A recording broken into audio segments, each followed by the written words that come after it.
আসসালামু আলাইকুম প্রিয় দর্শক, অন্য মঞ্চের আলাপ চাইতায় আপনাদের সকলকে আমন্ত্রণ জানাচ্ছি। সুপ্রিয় দর্শক শ্রোতা মন্ডলী, আপনি এই মুহূর্তে আমাকে যে যেখান থেকে দেখছেন এবং পরবর্তী যে যেখান থেকে দেখবেন, আপনাদের সকলকে জানাই আমি আমার আন্তরিক অভিনন্দন এবং শুভেচ্ছা। আপনারা এতক্ষণে ব্যানার এবং হেডলাইন দেখে অত চিন্তা করছেন যে সেই 7জন ব্যক্তি কারা, তাদের নামগুলো আমি একটু আপনাদেরকে পড়ে শোনাচ্ছি। প্রথম, জুবায়ের আহমেদ চৌধুরী, হিজবুত তাহরির ঢাকা প্রধান। জুবায়ের আহমেদ চৌধুরী, হিজবুত তাহরির ঢাকা প্রধান। 2 নম্বরে আছে ইফতিসাম ইলাহি জাহির, পাকিস্তানের জামিয়াতুল মারকাজি আহিদের নেতা, মানে পাকিস্তানি সন্ত্রাসী গোষ্ঠীর নেতা। 3 নম্বরে ডক্টর নাসিরুল গনি, এটা হচ্ছে যে অন্তর্বর্তী সরকার, মানে আমাদের বর্তমান ইন্টারিম গভর্নমেন্টের হোম অ্যাফেয়ার্স সেক্রেটারি, মানে স্বরাষ্ট্র মন্ত্রণালয় বা প্রতিরক্ষা মন্ত্রণালয় যে যারা দেখে সেই জন। ইব্রাহিম, এটা হচ্ছে ডক্টর নজরুল গনি, আপনারা চিন্তা করতে পারেন। এবং আরেকজন হচ্ছে যে Mohammad Aziz, Dhaka north corporation CEO of Hizbut Tahrir সমন্বয়কারী। 5 নম্বরে এবিটি, অস্ট্রেলিয়া বাংলা টিম এর 2 সদস্য। এটা হচ্ছে এবিটি, এটা হচ্ছে আনসারুল্লাহ বাংলা টিম। এবিটি আনসারুল্লাহ বাংলা টিমের 2 জন।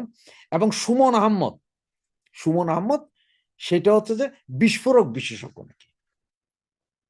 এই 7 জন ব্যক্তি, যার মধ্যে দেখেন ডাক্তার নজরুল গনি অন্তর্বর্তী সরকারের হোম অ্যাফেয়ার্স সেক্রেটারি, মানে আপনার secretary of the home affairs বলতে আপনার স্বরাষ্ট্র মন্ত্রণালয় বুঝি আমরা, বা আপনার নিরাপত্তা বিভাগ পুরাটা সে সহকারী। এবং আপনার ঢাকা নর্থ সিটি কর্পোরেশনের সিইও মোহাম্মদ আজিজ, মানে হিজবুত তাহরির সমন্বয়কারী, সে ব্যাটাও ছিল। এবং এবিটি আনসারুল্লাহ বাংলা টিমের 2 জন, সুমন আহমেদ বিস্ফোরক বিশেষজ্ঞ। এবং সবচেয়ে মজার বিষয় কি জানেন, এই অন্তর্বর্তী সরকারের এখন কোনো কন্ট্রোলিং এ নাই, যার কারণে ভারত কিন্তু প্রচন্ড সতর্ক।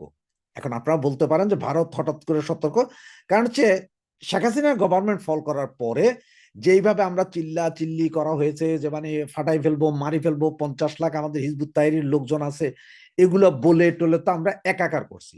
আর সবচেয়ে বড় বিষয় যেটা, পাকিস্তানের সবচেয়ে বড় সন্ত্রাসী সংগঠন যেটা, তার নেতা, তার প্রধান নেতা পাকিস্তানে একটা জনসভায় বলছিলেন যে আমরা নিশ্চুপ বসে নাই, এই আপনার সিঁদুর 01-এর প্রতিশোধ আমরা নিব, এবং সেই প্রতিশোধ নেওয়ার জন্য আমরা নিশ্চুপ বসে নাই, আমাদের এক হাত অলরেডি বাংলাদেশেই আছে। এটাই ছিল মূল কাহিনী। এখন তাহলে ভারত কি সার্জিক্যাল স্ট্রাইক করবে? হ্যাঁ, সার্জিক্যাল স্ট্রাইক করবে, তবে সার্জিক্যাল স্ট্রাইকটা করবে সেটা হচ্ছে যে অন্য টেকনিক হয়তো করবে। ভারত হয়তো যে পাকিস্তানের মতো যায় ধাই বিমান দিয়ে আক্রমণ করে বসবে না, বা ব্রাহ্মস ক্ষেপণাস্ত্র বাংলাদেশে মারবে না। তবে এমনও হইতে পারে যে বাংলাদেশে আগামী 15-20 দিন বা 1 মাসের ভিতরে আপনারা বিভিন্ন জঙ্গি সংগঠনের বিভিন্ন নেতা কর্মীদের লাশ খালে বিলে, রাস্তায় ঘাটে, চায়ের দোকানে, বাসর ঘরে, এগুলোতে পাইতে পারেন। এই এক হইতে পারে। অথবা সামান্যতম সার্জিক্যাল স্ট্রাইক করতে পারে। সেটা হচ্ছে ভারত যেহেতু বলছে 42টা সন্ত্রাসী কর্মকাণ্ড চালানোর মতো ক্যাম্প, মানে 42টা মৌলবাদী ক্যাম্প বাংলাদেশের ভেতরে আছে, যেগুলো ওরা নির্দিষ্ট করে দেখিয়ে দিয়ে গেছিল এর আগে যে গোয়েন্দা সংস্থা 3 জন আসছিল ওরা। হয়তো এগুলোতে সরাসরি ওরা ওখান থেকে ড্রোন হামলা টামলা করে এগুলার উড়াই দিতে পারে। এবং এর ভিতরে যতটুকু জানা গেল যে মানে বর্ডার এরিয়ায় 5-6টা মাদ্রাসা আছে, ঢাকা শহরের ভিতরে আছে বেশ কয়েকটা মাদ্রাসা, চিটংয়েও আছে কয়েকটা। এই মাদ্রাসাগুলো নাকি সবগুলো জঙ্গি তৈরির কারখানা।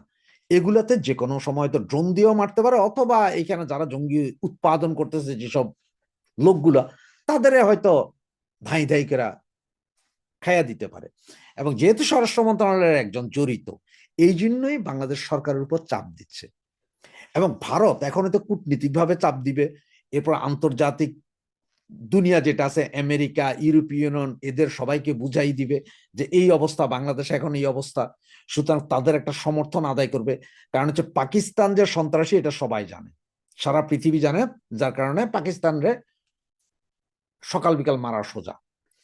এখন বাংলাদেশের ক্ষেত্রে বাংলাদেশটাকে আসলে এতদিন সন্ত্রাসী কার্যক্রম করছে বা কিছু করছে জানতো না, তবে ইদানিং এর ভিতরে বিভিন্ন আন্তর্জাতিক মিডিয়া এবং আপনার বিশেষ করে ইউরোপীয় ইউনিয়ন সহ আপনার পশ্চিমা বিশ্বের অনেক দেশ বাংলাদেশের উপর কঠিন নজর রাখছে, মৌলবাদীদের উত্থান হচ্ছে।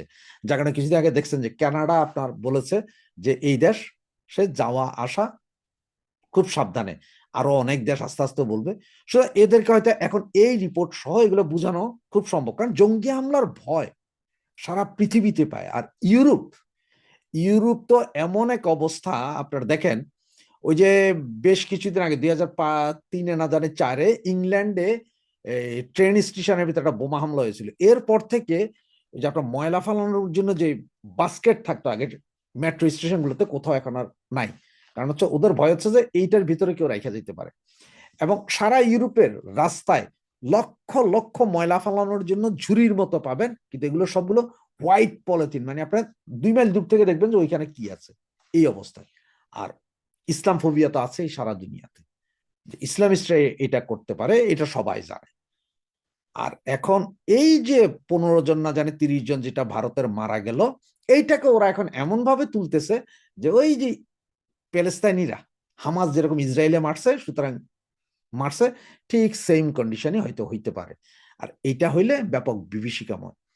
এবং যদি ওইরকম যে আপনার পাশের বাড়িতে আগুন লাগলে নিজের বাড়িতে আগুন লাগতে পারে, সেম অবস্থাই হবে। কারণ ঢাকা শহরে যদি একটা দুইটা মাদ্রাসায় যদি এইভাবে জঙ্গি উৎপাদনের কারখানা বলে যদি ড্রোন অ্যাটাক করে দেয় বা কিছু অ্যাটাক করে দেয়, সেখানে বাস বিচার করবে না। আর সারা পৃথিবীও বলবে না কখনো যে ওখানে তো বাচ্চারা পড়তো, ওখানে তো সবাইরে তখন কবে যে পটুখোর মৌলানাদেরকে পিটছি, মানে বাচ্চা মরছে না কি মরছে জানি না, আমার দেশে যে মারছে 30 জন তাদের কি। আবার ইকোনমিক প্রেসারও দিতে পারে, বিদ্যুৎ বন্ধ, ওই বন্ধ, সেই বন্ধ, ট্রেডিং বন্ধ, সব করতে পারে।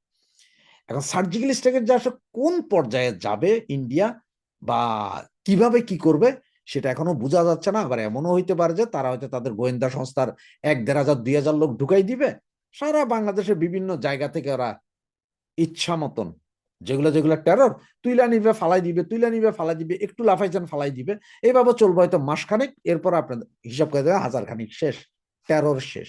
আবার পাকিস্তানি, আর এখন দেখবেন যে ওই যে পাকিস্তানি যেসব মৌলবাদীরা ছিল এরা কিন্তু এখন আর বাংলাদেশে আসবে না। দেখবেন ওরা এখন যখন এটা দেখছে যে বাংলাদেশের রিপোর্ট খারাপ, তারা আর বাংলাদেশে আসবে না, কারণ তারা জানে যে এইখানে আসলে এরা যেখানে আসবে ইন্ডিয়া কিন্তু ডিরেক্ট বোমা মারবে, ওইখানে কিন্তু আর আইসা ওই যে মারবে না, ওইখানে একদম ওই অঞ্চল ওই জায়গার ভিতরে বোম মেরে দিবে।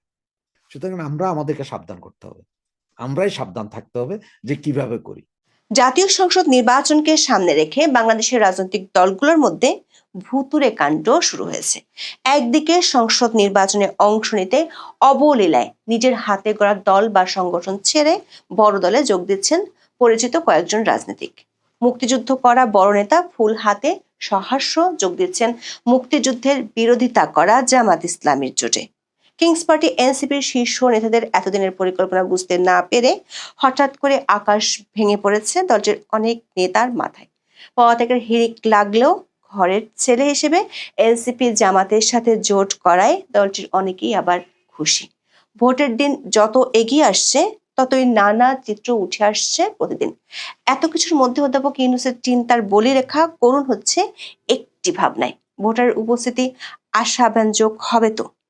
গত কয়েকদিনের রাজনৈতিক দলগুলোর কার্যক্রম পর্যবেক্ষণে দেখা গেছে আগামী নির্বাচনে আওয়ামী লীগের অংশগ্রহণ না থাকায় অনেকটাই একপক্ষীয় ভোট বা আমরা মামুরা টাইপের ভোট হওয়ার আশঙ্কাই বেশি। এক্ষেত্রে অন্তর্বর্তী সরকার যথাসম্ভব ভোটারের অংশগ্রহণ বাড়াতে প্রচেষ্টা শুরু করেছে। এমন পরিস্থিতিতে অধ্যাপক ইউনূস ও তার সরকারের জন্য দুশ্চিন্তার বড় কারণ হলো কার্যক্রম নিষিদ্ধ থাকা আওয়ামী লীগ এবং দলটির সভানেত্রী শেখ হাসিনা। 28শে ডিসেম্বর শেখ হাসিনা দিল্লি থেকে দলীয় নেতাকর্মীদের উদ্দেশ্যে কড়া বার্তা দিয়ে বলেছেন, আওয়ামী লীগকে ছাড়া নির্বাচন হলে সে নির্বাচনে আওয়ামী লীগের ভোটাররা ভোট দিতে যাবে না।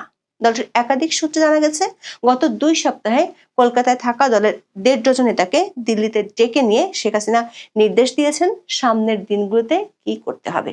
এসব কর্মসূচি শুরু হতে পারে বাংলাদেশে নিযুক্ত মার্কিন রাষ্ট্রদূত ব্রেন্ট ক্রিস্টেনসেন ঢাকায় যোগ দেওয়ার পর। 11 জানুয়ারি ব্রেন্ট ঢাকায় আসার পর রাজনৈতিক দলগুলোর সাথে বৈঠক করবেন।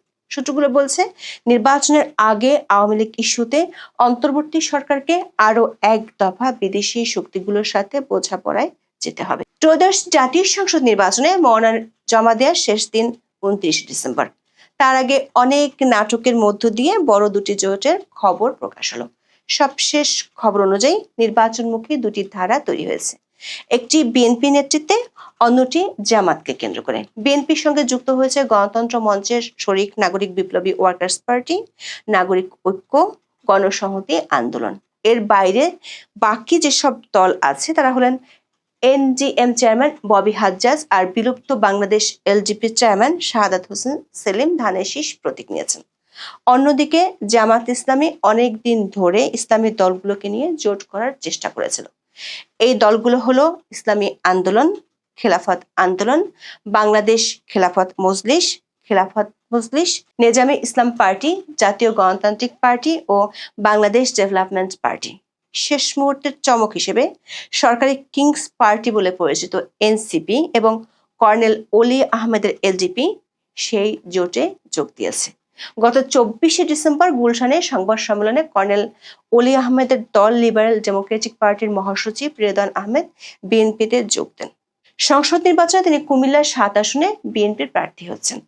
বিএনপি জোটে জায়গা না পেয়ে শেষ পর্যন্ত অলি আহমেদ জামাতের জোটে যোগ দিলেন। অন্যদিকে ব্যাপক গৃহদাহ লাগিয়ে এনসিপির শীর্ষ নেতারা 30টি আসনের নিশ্চয়তা পেয়ে এই জোটে যোগ দিয়েছে। যদিও দলটির একাধিক সূত্র বলছে, এনসিপি যে জামাতের সাথে জোট করবে সেটির আলোচনা শুরু হয়েছিল গত জুনে। একই সময় বিএনপির সাথে আলোচনা করলেও এনসিপির আহ্বায়ক বরাবরই জামাতের সাথে জোট করার পক্ষপাতী ছিলেন।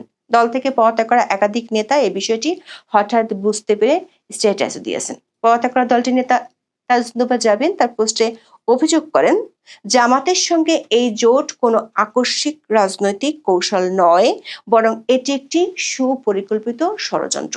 তিনি লিখেছেন, পুরো জুলাইকে নিয়ে রাজনৈতিক কৌশলের নাম করে তুলে দিচ্ছে জামাতের হাতে। তিনি আরো লেখেন, যেখানে এনসিপি কে জামাতের বি টিম বা অন্য দোকান বলা হয়, সেখানে আগে নিজের রাজনীতি প্রতিষ্ঠা না করে কেন ক্ষমতায় যাওয়ার জন্য জামাতকে বেছে নেওয়া হলো তা প্রশ্নবিদ্ধ। সাবেক তথ্য উপদেষ্টা মাহফুজ আলম পোস্ট দিয়ে বলেছেন, এই এনসিপির সাথে তিনি নেই।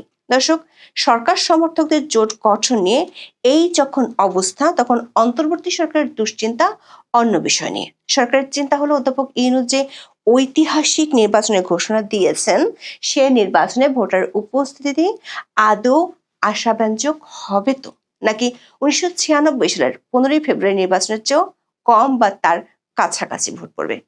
এমন আশঙ্কায় সরকারের পক্ষ থেকে ভোট দিতে মানুষকে উদ্বুদ্ধ করতে প্রচারণা নামার পরিকল্পনা করা হয়েছে। যদিও এরই মধ্যে সংস্কৃতি মন্ত্রণালয় থেকে বেশ কিছু টিকটক গোছের ভিডিও বানিয়ে উল্টো হাস্যরসের জন্ম দিয়েছে। দর্শক, অন্তর্বর্তী সরকার এই চিন্তা বাড়িয়ে দিচ্ছে কার্যক্রম নিষিদ্ধ থাকা আওয়ামী লীগ, বিশেষ করে দিল্লিতে থাকা দলটির সভানেত্রী শেখ হাসিনা। দর্শক, গত 12 মে থেকে সরকার নির্বাহী আদেশে আওয়ামী লীগের কার্যক্রম নিষিদ্ধ আছে। নির্বাচন কমিশন দলটির নিবন্ধন স্থগিত করে রেখেছে। সরকার দপ্তর থেকে বলা হয়েছে, আওয়ামী লীগ আগামী 12 ফেব্রুয়ারি নির্বাচনে অংশ নিতে পারবে না। এমন পরিস্থিতিতে অনেক দিন ধরে গণমাধ্যম সহ জনপরিসরের আলোচনার একটি বিষয় হলো, আওয়ামী লীগ যেহেতু নির্বাচনে অংশ নিতে পারছে না, সেক্ষেত্রে আওয়ামী লীগের সমর্থক ও ভোটাররা কি করবে। এমনকি সরকার সমর্থক এনসিপির নেতারা অভিযোগ করেছেন, বিএনপি ও জামাতের মধ্যে আওয়ামী লীগের ভোটারদের ভোট পেতে প্রতিযোগিতা চলছে। 28 ডিসেম্বর বাংলাদেশের সাবেক প্রধানমন্ত্রী শেখ হাসিনা তার দলের নেতাকর্মীদের উদ্দেশ্যে একটি অডিও বার্তা দিয়েছেন, যেখানে তিনি বলেছেন, আগামী নির্বাচনে আওয়ামী লীগকে অংশগ্রহণ করতে না দেয় দলটির ভোটাররা কি করবেন তা নিয়ে। শেখ হাসিনা দাবি করেছেন, আওয়ামী লীগকে নির্বাচনে অংশ নিতে দিলে আওয়ামী লীগ ভোটে জিতে যাবে, এই ভয়ে বাংলাদেশের অন্তর্বর্তী সরকার আওয়ামী লীগ ও ছাত্রলীগকে নিষিদ্ধ করেছে। তিনি বলেছেন, আওয়ামী লীগ নির্বাচনে অংশ নিতে চায়, কিন্তু আওয়ামী লীগকে নির্বাচনে অংশ নিতে দেয়া হচ্ছে না। আওয়ামী লীগ নির্বাচন বয়কট করছে না। দর্শক, বাংলাদেশের সংসদীয় গণতন্ত্রের ইতিহাসে 1991 সাল থেকে 2008 সাল পর্যন্ত 4টি নির্বাচন সবচেয়ে বেশি অবাধ, সুষ্ঠু ও নিরপেক্ষ বলে প্রায় সব মহলে বিবেচিত হয়। 1991 সালে আওয়ামী লীগ পেয়েছিল 30.1% ভোট। শতাংশের হিসেবে ভোট কম পেলেও তখন বিএনপি সরকার গঠন করেছিল। 1996 সালে আওয়ামী লীগ বিজয়ী হয় 37.4% ভোট পেয়ে।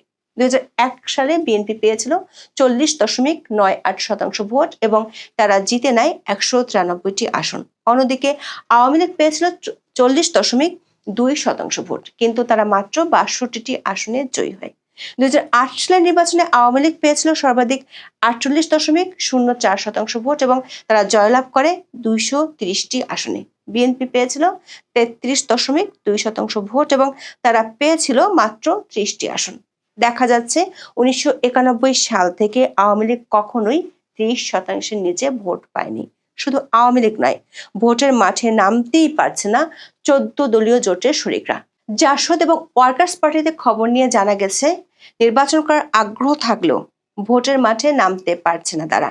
জাতীয় পার্টি নির্বাচনে অংশগ্রহণ করার কথা জানিয়েছে, প্রার্থী ঘোষণা করেছে জাতীয় পার্টি আনিসুল ইসলাম মাহমুদের অংশটিও। তবে সূত্রগুলো বলছে শেষ পর্যন্ত জাতীয় পার্টি ভোটের মাঠ থেকে নিজেদের সরিয়ে নিতে পারে, যেমনটা এরই মধ্যে ঘোষণা দিয়েছেন কাদের সিদ্দিকী। জাতীয় পার্টি জিএম কাদের অংশের মহাসচিব ব্যারিস্টার শামীম হোসেন পাটোয়ারি এরই মধ্যে সে ইঙ্গিত দিয়েও রেখেছেন, জানিয়েছেন লেভেল প্লেইং ফিল্ড না হলে তারা নির্বাচন থেকে বেরিয়ে যাবেন।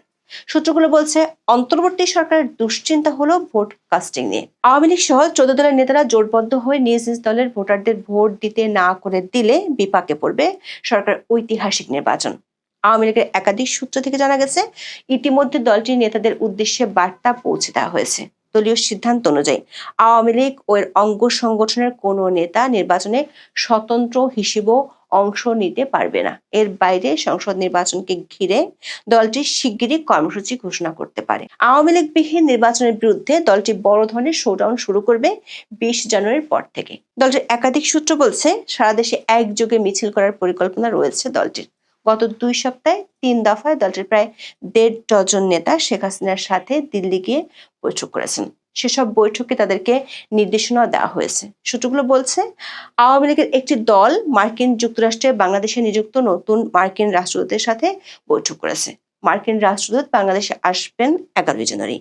দায়িত্ব নেওয়ার পর ব্রেন্ট ক্রিস্টেনসন বাংলাদেশের রাজনৈতিক দলগুলোর সাথে বৈঠক করবেন। জানা গেছে, এই বৈঠকের অংশ হিসেবে তিনি দেশে থাকা কয়েকজন আওয়ামী লীগ নেতার সাথেও বৈঠক করবেন। ওই বৈঠকের পরে আওয়ামী লীগের বড় ধরনের কর্মসূচি শুরু হবে। সাথে যোগ দিবে 14 দলীয় জোট।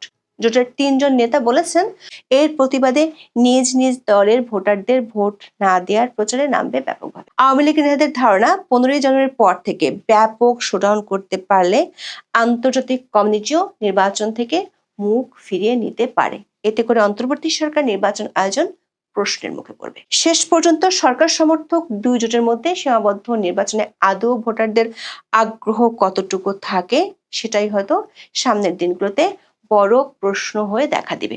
তার সাথে আইন শৃঙ্খলা পরিস্থিতির চরম নাজুক অবস্থাও ভোটারদের দুশ্চিন্তা বাড়াবে। বিশেষ করে কেরানীগঞ্জের মতো আর কত জায়গায় বিস্ফোরক ও বোমা বানানোর সরঞ্জাম লুকিয়ে আছে তা না স্বরাষ্ট্র মন্ত্রণালয় না পুলিশ কেউই জানে না। এনসিপি এবং জামায়াতের জোট ঘোষিত হয়েছে গতকাল। নির্বাচনী সমঝোতা, এভাবে তারা বলছেন। শুধু এনসিপি না, জনাব ওলি আহমেদের নেতৃত্বাধীন এলডিপি জামায়াতে ইসলামী জোটের সাথে যুক্ত হচ্ছে। আমি এবি পার্টিকে দেখলাম না, আমার ধারণা ছিল এবি পার্টিও তাদের সাথে যাচ্ছেন। আমি নিশ্চিত নই এবি পার্টি তাদের আলোচনা এখনও শেষ করতে পারেননি, এমন কোনো পরিস্থিতি হয়েছে কিনা। যাই হোক, এনসিপির ভেতরে যা যা হচ্ছে তার ভবিষ্যৎ কি হতে পারে। এবং একটা ইন্টারেস্টিং তথ্য, গতকালই আমি একটা টক শোতে শুনে আসলাম যে সরকারের কেউও নাকি খুব চেয়েছিল বা কেউ খুব চেয়েছিল এনসিপি জামাতের সাথে যাক। কী ঘটলো আমরা দেখলাম। জামায়াতে ইসলামীর পক্ষ থেকে একটা সংবাদ সম্মেলন করা হলো, সেখানে ঘোষণা দেওয়া হলো। এরপর এনসিপির পক্ষ থেকে জনাব নাহিদ ইসলাম, জনাব আক্তার, হাসনাত আবদুল্লাহ তারা একটা সংবাদ সম্মেলনে আসেন এবং আক্তার এবং নাহিদ কথা বলেন। আমি যে যুক্তি তারা দিয়েছেন এটাকে আসলে ভ্যালিড রিজন বলে মনে করি না। এগুলো প্রত্যেকটা আদতে নির্বাচনী সমঝোতা জিততে চাওয়া, সংসদে যেতে চাওয়া, এটাকে আমি খারাপভাবে দেখছি না। কিন্তু যেটা হয়, রাজনীতিবিদরা পেটের কথা মুখে সবসময় বলে ফেলেন না, তারা তাদের অন্য একটা ন্যারেটিভ সামনে আনেন। তো জনাব নাহিদ যে ন্যারেটিভ এনেছেন সেটা হচ্ছে এইরকম, তিনি বলছেন তারা সারা দেশ থেকে লোকজনের কাছ থেকে নমিনেশন যারা নিতে চায় তাদেরকে আহ্বান জানিয়েছেন, তারা এসছেন। একটা পর্যায়ে তাদের তিনটা দল, আমরা জানি এবি পার্টি, এনসিপি এবং রাষ্ট্র সংস্কার আন্দোলন, এই তিনটা দল মিলে একটা গণতান্ত্রিক সংস্কার জোট নামে একটা জোট করেছিল, সংস্কারকে হাইলাইট করে।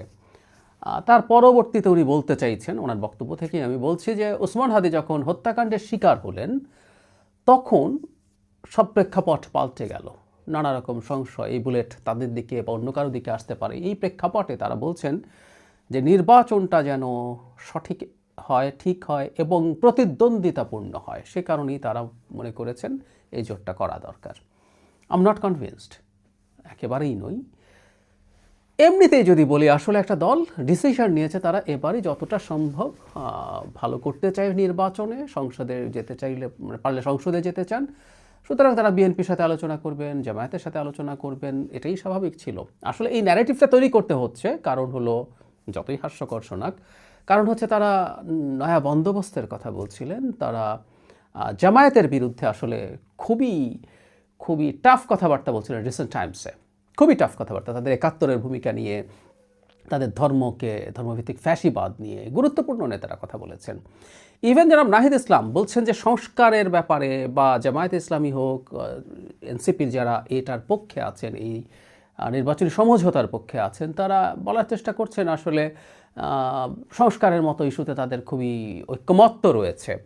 আমরা নিশ্চয়ই ভুলে যাইনি যেদিন জুলাই সনদ স্বাক্ষরিত হয়, যেখানে এনসিপি যায়নি, সেখানে জামায়াত ইসলামী যাওয়ার পর জনাব নাহিদ ইসলাম একটা স্টেটাস দিয়েছিলেন যেখানে খুব কঠোরভাবে এই সংস্কারের সব কিছু ধ্বংস করার জন্য তিনি জামায়াতকে দায়ী করেছিলেন। জামায়াত এই লোয়ার হাউসে পিআরের মতো আলোচনাকে সামনে এনে সব কিছু শেষ করেছে সংস্কারকে। সুতরাং সংস্কারের ব্যাপারেও জামাতের প্রতি কঠোর অভিযোগ এনসিপিরই ছিল, সেই জায়গা থেকে তারা এখন বলছেন এটা নাকি তাদের মিল আছে। যাই হোক, আমি জাস্ট কথাগুলো সামনে এনে রাখলাম। আমি বারবার বলছি, যেভাবে বলা হচ্ছে এতেও দোষের কিছু নাই, সারা পৃথিবীতে এই ধরনের চর্চা চিন্তা আমাদের এই অঞ্চলে তো আছেই। আমরা ঠিক একেবারে সঠিক ভেতরে যে কথা আছে, যে কারণ আছে, সেটা তো বলবো না। প্রধান কারণ, আবারও বলছি, এনসিপি চায় এই নির্বাচনেই জিতে সংসদে যেতে। সেটার জন্য তারা বিএনপির সাথে আলোচনা করেছিল, ফলপ্রসূ হয় নাই, তারা এখন জামাতের সাথে গেছেন। কিন্তু এই যে জামাতের সাথে গেলেন, এটা নিয়ে খুব গুরুত্বপূর্ণ দুটো তথ্য একটু দিতে চাই। আর এটাও কথা বলবো যে এনসিপিকে ভেঙে নতুন কোনো দল হতে পারে কিনা সেটাও।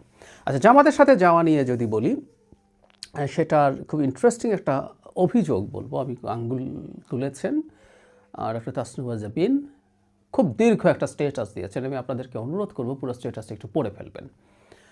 অনেক কথা লিখেছেন খুব চমৎকারভাবে, কিন্তু এর মধ্যে একটা জিনিস খুব ক্লিয়ারলি তিনি বলতে চাইছেন, এটা একেবারে একটা পরিকল্পিত ঘটনা।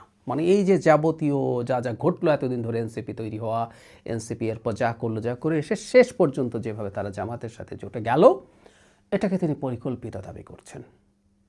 অনেক কথাবার্তা আছে, অনেক অভিযোগ আছে। উনি এই দলটার সাথে শুরু থেকেই ছিলেন, সুতরাং বেশ কিছু অভিযোগ করেছেন। এগুলো আমরা আমাদের মতো করে বোঝার জন্য এটা পড়ে রাখা ভালো, কিন্তু এটা পরিকল্পনার কথা বলছি। এই পরিকল্পনার অংশেই মনে হলো গতকাল একটা টক শোতে ইত্তেফাকের এক্সিকিউটিভ এডিটর জনাব সালেউদ্দিন টক শোতে অন রেকর্ড একটা কথা বলেছেন, সেই জন্য সেটা আমি ব্যবহারই করতে পারি। তিনি বলছেন কথাটা ঠিক এইরকম, তিনি সাথে সরকারের একজন গুরুত্বপূর্ণ ব্যক্তির প্রেজেন্সে জনাব নাহিদ ইসলাম বলছেন সরকারের একজন উপদেষ্টা তাকে বারবার চাপ দিচ্ছেন তারা যেন দ্রুত জামাতের সাথে জোট করেন। আবারও বলছি, জনাব সালেউদ্দিনের সাথে, তার সাথে উপস্থিত ছিলেন এই বর্তমান সরকারের গুরুত্বপূর্ণ একজন ব্যক্তি। এই দুজনের সামনে জনাব নাহিদ ইসলাম বলেছেন সরকারের কোনো একজন উপদেষ্টা তাকে ক্রমাগত নিয়মিত চাপ দিচ্ছেন তারা যেন জামাতের সাথে জোট গঠন করে। তার মানে এই সরকারের লোকজন এই ধরনের কাজ করে বেড়াচ্ছেন কোন উপদেষ্টা, এই ব্যাপারটা নিয়ে আসলে আমাদের কৌতূহল আছে এবং সরকারে বসে রাজনীতি চলছে। ছাত্র উপদেষ্টারা সরকারে বসে রাজনীতি করতেন আমরা জানি, কিন্তু এখন তো ছাত্র উপদেষ্টারা নেই, এখন অন্য কোনো উপদেষ্টা রাজনীতি করছেন, সেটা আমাদের একটু মাথায় রাখা দরকার আছে। যে কথাটা বলছিলাম, এনসিপি ভেঙে যেতে পারে কিনা, খুবই সম্ভাবনা আছে। আমরা গতকালই দেখেছি 30 জনের স্টেটমেন্ট, আরও অন্যান্য সদস্যরা এনসিপির বিরুদ্ধে কথা বলছেন, আর সিদ্ধান্তের বিরুদ্ধে কথা বলছেন। গতকালই আমার সাথে একটা টকশোতে এনসিপির একজন নেত্রী সিদ্ধান্তগুলো উনি পদত্যাগ করেননি, কিন্তু উনি সিদ্ধান্তগুলো পছন্দ করছেন না, তিনিও নির্বাচনের জন্য চেষ্টা করছেন। এখন নির্বাচনের মূল সংকটের জায়গা যেটা তাসনিমা জাবিনের স্টেটাসেও ছিল যে তাদের যখন এক্সিকিউটিভ কমিটির মিটিং হয় তখন এই কথা ছিল না যে আসনগুলো তারা পাবেন তার বাইরের সিটগুলোতেও প্রার্থী থাকতে পারবে না। ব্যাপারটা এরকম যে তারা সব জায়গায় প্রার্থী দেবেন, এরকম আলাপ হয়েছিল। এবং যখন মানে এনসিপির দিক থেকে এটাকে শুধু একটা নির্বাচনী জোট বলা হয়, কথাটা আসলে খুব সোজা না, তাই না? কারণ হচ্ছে যখন জোট হয় তখন এনসিপি 30টা আসনে নমিনেশন পেল, ইসলামী আন্দোলন এর চাইতে বেশি পাবে, এটা কতটুকু পাবে আমরা নিশ্চিত না, বেশি হবেই।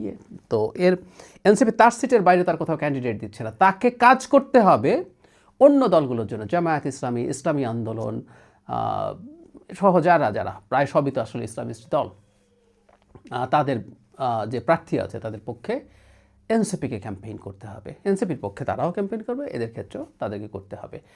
ফলে যেটা দাঁড়ালো, এনসিপি যে বলছে এটা আদর্শিক না, টু সাম এক্সটেন্ট এটা ওইদিকে চলে যায়। জামাত তার নিজস্ব চিন্তা আছে। এই জোটে জামাতের বাইরে এমন রাজনৈতিক দল আছে যারা কোনো নারী অ্যাঙ্কার থাকলে সেই টকশোতে আসেন না, যাদের সংবাদ সম্মেলনে কোনো নারী সাংবাদিক প্রবেশ করতে পারেন না। সো এনসিপিকে এখন এইসব প্রার্থীর পক্ষেও সেসব এলাকায় কাজ করতে হবে। তাহলে আমরা বুঝতে পারছি এটাকে এত হালকাভাবে দেখা ঠিক হবে না। যাই হোক, যেটা বলছিলাম ভেঙে পড়তে পারে কিনা, তার মানে যেটা দাঁড়ালো যে অনেকে তো নির্বাচন করতে চাইতেন, যে জামাত তাদেরকে ছাড় না দিল, এখন যেটা হতো সেটা হচ্ছে না, বেরিয়ে এসে কেউ স্বতন্ত্র নির্বাচন করছেন আর কেউ নির্বাচনই করছেন না। পরিস্থিতি এখন ওই জায়গায় চলে গেছে। তাসনিমা জাবিনের কথা বলছিলাম, তিনি পদত্যাগ করছেন, কিন্তু তিনি পরবর্তীতে স্ট্যাটাস দিয়ে জানিয়েছেন তার রাজনীতি কিন্তু শেষ না। একইভাবে যারা পদত্যাগ করবেনও, তাসনিম যারা কোনো দলে যাননি কিন্তু তিনি নির্বাচন করছেন, ভেরি মাচ পলিটিক্যাল অ্যাক্টিভিটি, এবং যারা বেরিয়ে আসবেন তারা একটা দল করতেও পারেন। যারা মাহফুজ আলম একটা স্ট্যাটাস দিয়েছেন, সেই স্ট্যাটাসের ভিত্তিতে আমরা এভাবে কথা বলতে পারি। মাহফুজ আলমের স্ট্যাটাসে খুবই ইন্টারেস্টিং একটা জিনিস আছে, সেটা হচ্ছে আমরা প্রায় বলতাম তিনি সরকারে বসে আদতে ছাত্রদের দল তৈরির পেছনে কাজ করছেন, এবং দল তৈরি হয়ে যাওয়ার পর তিনি তাদেরকে নানাভাবে সরকারে থেকে নানাভাবে ইনভলভ থাকছেন। এটাকে আমরা আনএথিক্যাল বলছিলাম। খেয়াল করি উনার স্ট্যাটাসে এটা আছে। নাগরিক কমিটি ও এনসিপি জুলাইয়ের সম্মুখ সারির নেতৃত্বে সংগঠিত হয়েছিল। এ দুটি সংগঠনে আমার জুলাই সহযোদ্ধারা থাকায় গত 1.5 বছর, একটু মন দিয়ে শুনবেন, আমি চাহিবা মাত্র তাদেরকে পরামর্শ, নির্দেশনা এবং পলিসিগত জায়গায় সহযোগিতা করেছি। একদম ক্লিয়ারলি বলছেন উনি এই দল তৈরির পেছনে ক্রমাগত কাজ করে গেছেন। বহুবার বলেছি আমরা। 2-এ তিনি অনেক কিছু বলছেন, নানান রকম ভালো ভালো কথাবার্তা ছিল, রাজনৈতিক অর্থনৈতিক বন্দোবস্ত, ফ্যাসিবাদের বিরুদ্ধে সাংস্কৃতিক লড়াই, সামাজিক ফ্যাসিবাদ, ব্লা ব্লা ব্লা, এগুলো উনি বলেছেন, কিন্তু ওনার সহযোদ্ধারা এগুলো ধারণ করতেন। এরপর খেয়াল করে উনি লিখছেন এনসিপিকে একটা বিগ জুলাই আমব্রেলা আকারে স্বতন্ত্র উপায়ে দাঁড় করানোর জন্য আমি সকল চেষ্টাই করেছি, কিন্তু অনেক কারণেই সেটা সম্ভব হয়নি। এনসিপিকে দাঁড় করানোর চেষ্টা মাহফুজ আলম করছেন সরকারে বসে বসে। স্বীকৃতি দিলেন, তাকে ধন্যবাদ। সো আমরা এতদিন যে অভিযোগগুলো করেছি এগুলো মোটেও ভুল ছিল না, অনেকেই জানতেন। যে একেবারে এটা ইস্যু না, ইস্যু হচ্ছে তিনি আসলে এই দলে যাচ্ছেন না এরকম বলছেন। আবার একটা পত্রিকা এরকম নিউজ এসছে জনাব আসিফ এবং জনাব মাহফুজকে কোনোভাবে জামাত নমিনেশন দিতে চায় না। জনাব আসিফের বিরুদ্ধে দুর্নীতির অভিযোগ আছে, আমি আবারও বলছি অভিযোগ আছে, এরকম বলা হয়েছে। আর যারা মাহফুজ মওদুদিবাদের বিরুদ্ধে, জামাতের বিরুদ্ধে খুব টাফ কথাবার্তা বলেছেন এসব কারণে। তো যাই হোক, সেজন্যই কিনা বা নিজে না আমি জানি না, কিন্তু তার লাস্ট প্যারাগ্রাফে 2টো লাইন এরকম, নূতন রাজনৈতিক অর্থনৈতিক বন্দোবস্ত সম্ভব ও বাস্তব, বিকল্প মধ্যপন্থী তরুণ ও জুলাই শক্তির উত্থান অত্যাসন্ন। আগেও তিনি বলছেন এটা শেষ হয়ে যায়নি এদের সম্ভাবনা। তো তাহলে বিকল্প মধ্যপন্থী, আসলে এই জামাতের সাথে যাওয়ায় সবচেয়ে বেশি রিয়্যাক্ট করছেন এনসিপির মধ্যপন্থী এবং কিছু বামপন্থী মানুষ আছেন তারা আদতে শেষ পর্যন্ত কতদিন আর দলে থাকতে পারবেন আমি নিশ্চিত নই। কারণ আমি মনে করি এই জোটটা লম্বা হতে যাচ্ছে। এটা নির্বাচনী জোট বললেও, কারণ আগামী নির্বাচনে বিএনপি জিতছে, খুব কমফোর্টেবলি জিতবে। তারপর আসলে যেটা দাঁড়াবে, বিএনপির বিরুদ্ধে আন্দোলন, আলোচনা, সমালোচনা সব করার ক্ষেত্রে তারা একসাথেই থাকতে চাইবেন এবং পরবর্তী নির্বাচনে চ্যালেঞ্জ করার জন্য তাদের জোটবদ্ধ থাকাই হয়তো বেটার হবে। সেই বিবেচনায় তারা একসাথে থাকবে। তখন সেই জার্নিতে মধ্যপন্থী যারা আছেন তারা কতটা আসলে থাকতে পারবেন, মানে শুধু জামায়াতে ইসলামী না, এর চাইতে আমি প্রায় বলছি যে এর আগের যে দলগুলো ছিল এই ইসলামী দলগুলো, এর মধ্যে ডান থেকে বেশ উগ্র ডান পর্যন্ত রাজনৈতিক দল আছে এখানে, তাদের সাথে এনসিপির মধ্যপন্থী বামপন্থীরা খুব বেশি দিন আসলে থাকতে পারবে বলে মনে হয় না। তাহলে এই সম্ভাবনা আছে যে নির্বাচনের আগে হয়তো হবে না, কিন্তু নির্বাচনের পরে এই যে জুলাইয়ের মধ্যপন্থী যে ছাত্ররা আছে তারা একটা নতুন রাজনৈতিক দল তৈরি করতেও পারেন। আর এনসিপির যে অংশটা এখানে থেকে যাবে, আমি মনে করি না এই অংশটা খুব বেশি থ্রাইভ করবে। এই অংশটা আসলে আস্তে আস্তে দুর্বল হয়ে পড়বে, দুর্বল হতে থাকবে। আমি গতকালের ভিডিওতে এটা বলার চেষ্টা করেছি, এটাকে খুব বেশি শক্তিশালী হয়ে উঠতে জামাত দেবে না তার নিজের স্বার্থে, কারণ তাকে ছাপিয়ে চলে যাওয়ার সম্ভাবনা থাকবে। বরং জামাতের একটা যে সারাক্ষণ ধর্মীয় জোট, পুরোটাই একটা ধর্মীয় জোট, এটাকে বিএনপি বাইনারিতে কনভার্ট করে ফেলতে পারতো ইলেকশনে এনসিপিকে নেওয়ার মাধ্যমে, সেটা খানিকটা চাপা দেওয়া গেছে।